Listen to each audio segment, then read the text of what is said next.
The region of Segovia, one of the 9 provinces that make up the community of Castile and León, lies at the foot of the Guadarrama Mountains. Among its many municipalities, the town of Pedraza stands out. Located at the intersection of the Vadillo and Encinarejo streams on a hill at an altitude of 1,060 meters, it is surrounded by the gorges of the streams that surround it. This position provides the site with a great defensive capacity and an unbeatable visual control of the surrounding territory. In this way, its strategic position made it, during the Middle Ages, one of the most important bastions of the Crown of Castile.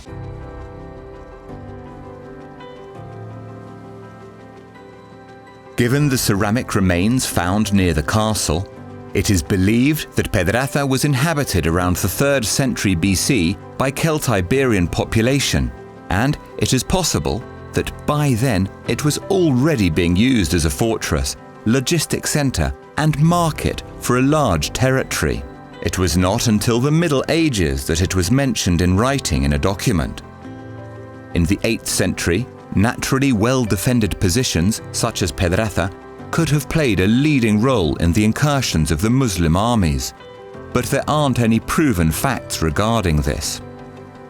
Later, during the 10th and 11th centuries, the town was repopulated, rising as the head of a community of town and land, formed by independent community councils, currently including 18 municipalities, on which Pedraza acts as the administrative center of its communal heritage. In the 16th century, the town was owned by Don Íñigo Fernández de Velasco, Constable of Castile, under whose magnate a period of great splendor began, favored by the wool trade that made the town the center of economic activity in the entire area. This economic potential led to the settlement of nobles and wealthy bourgeoisie in Pedraza, who began to build their stately homes in the town. Its large communal pastures created a wealth of livestock that led to its extraordinary flourishing until the 18th century. That is when a progressive economic decline began due to the livestock crisis that devastated the Castilian plateau and was accentuated in the 19th century by the abolition of the old regime. Throughout the 20th century, the abandonment of the town increased, but thanks to the rehabilitation effort, the houses that had been left empty were bought, and now Pedraza, declared a historic artistic site since 1951, resurfaces illuminated with a new splendor. Tower of La Hontanilla, a visit to the past of the town of Pedraza.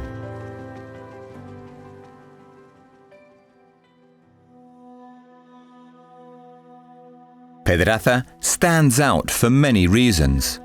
Its unique natural environment, the beauty of its urban layout, and its well-known cultural offer.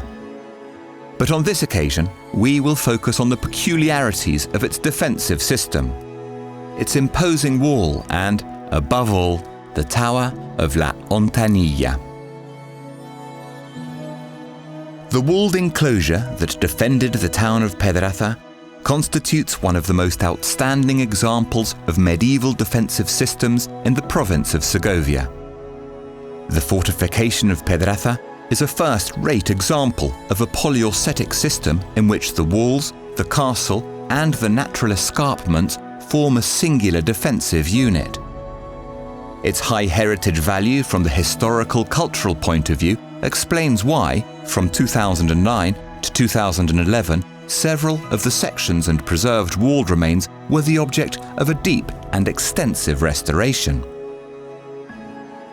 This defensive system was built in the 11th century with the purpose of enclosing the perimeter of the rocky platform of the knoll on which the town of Pedraza sits, thus delimiting a space of approximately 10 hectares. On the north, east, and south sides, there are steep slopes that rise up to form vertical rock walls from the edges of which the walls start. On the eastern sector, the one with the least unevenness, is where the two entrances to this medieval wall are concentrated. One of them, the only one that remains today, is the Puerta de la Villa. Built in the 11th century, it was rehabilitated around the year 1501 by Íñigo Fernández de Velasco, Lord of Pedraza. His coat of arms can be seen in the quay above the two black popular wood doors. This door opens in a lowered arch, externally decorated with mudéjar work of red brick, which appeared in the refurbishment of the late 20th century. On the northwest side, on the edge of the hill, is where the castle is located. From this vantage point, the fortress appears impregnable. With a height difference of 70 meters, it could only be attacked from the front of the valley, avoiding the only entrance and a deep moat at its feet. The original castle consisted of an irregular enclosure and a keep, which were reinforced over the centuries with machicolations, bays, and other attachments. Today, the castle is the site of the Ignacio Zuloaga Museum, who bought and restored the castle in the 1920s.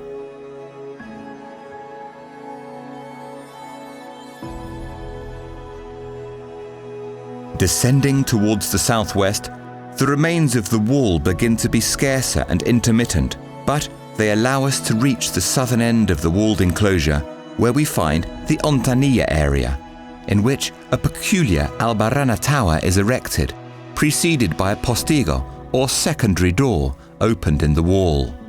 This is the Torre de la Hontanilla.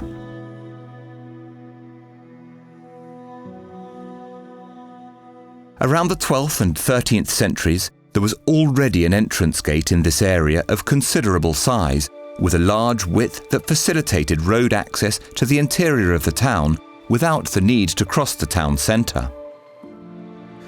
In the 16th century, the walls were reinforced in this same area.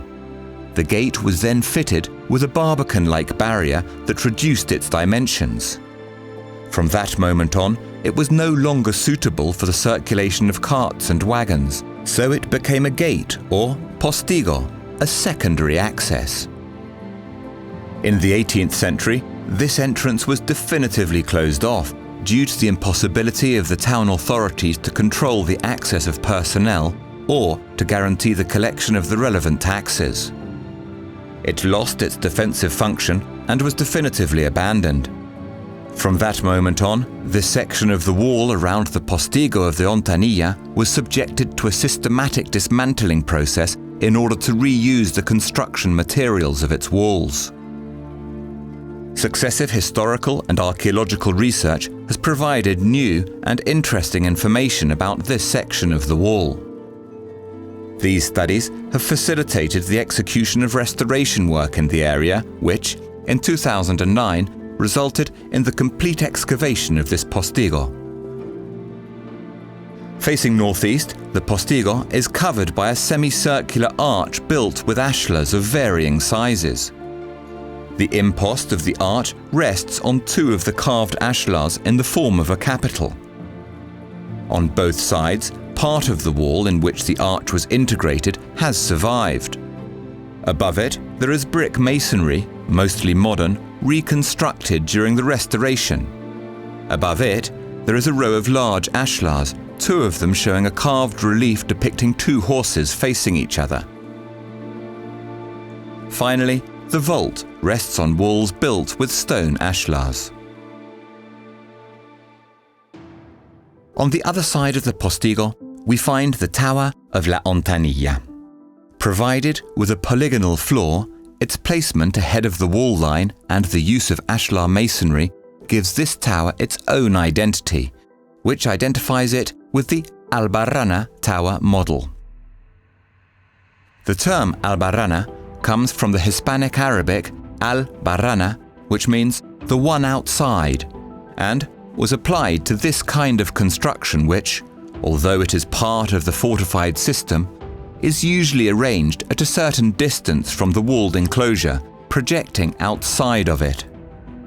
Among the functions of the Albarrana Tower, or watchtower, is to defend an axis, or the wall itself, from a remote point, offering the possibility of subjecting the assailant to crossfire, at the same time that blind spots are eliminated.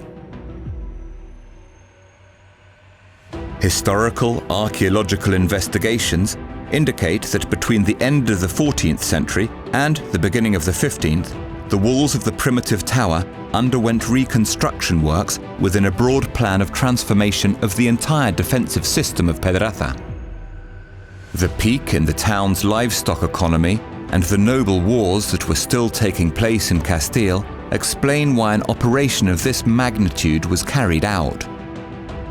The final result was an impressive tower built directly on the natural rock, which stood out within the southeast area of the wall due to the singularity of its ground floor, an irregular heptagon, and the extension of its diameter, which responds to a more sophisticated defensive configuration.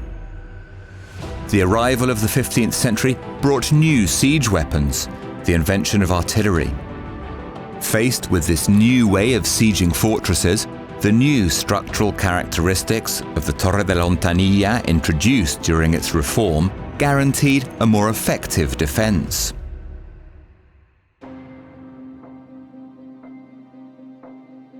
The main function of an albarrana tower, or watchtower, was defensive.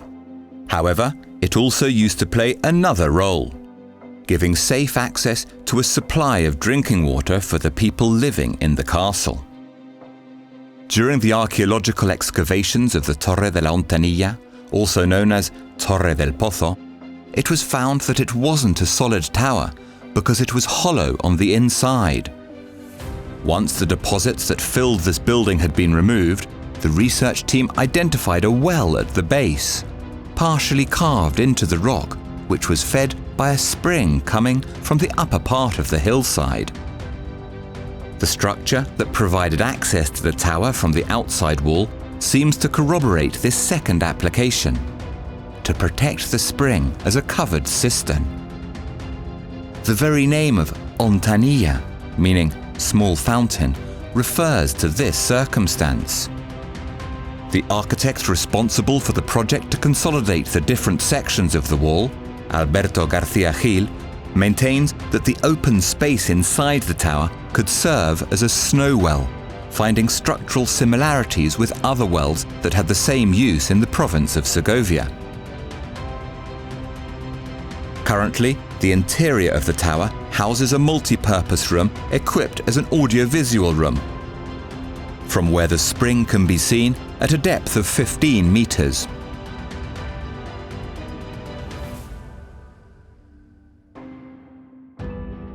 The Ministry of Public Works, using the 1% cultural formula, financed some works in the Torre de la Hontanilla, the Portillo, the wall, and the walkway between the Mirador and Florida. The project proposed, first, the reconstruction of the collapsed walls next to the Portillo, between the tower and the upper tower, and, subsequently, the recovery of the existing remains by cleaning and consolidating them with the reconstruction of the upper elements of the tower, relocating those that were fallen. In addition, the maintenance and conservation of archaeological elements that completed and gave uniqueness to the wall were carried out. All this involved the recovery of the historical image of the walled enclosure and its claim as an indissoluble part of the town. The territory of Castile and León was structured around numerous fortifications, towers that, standing tall towards the sky, watched over the sleep of the long medieval night. Now it's our turn. It is up to us to recover them, to keep them standing so that they continue to shore up with their presence our cultural identity, so that they may continue to show us from the past the way to the future, a path that must be done taking care of our cultural heritage.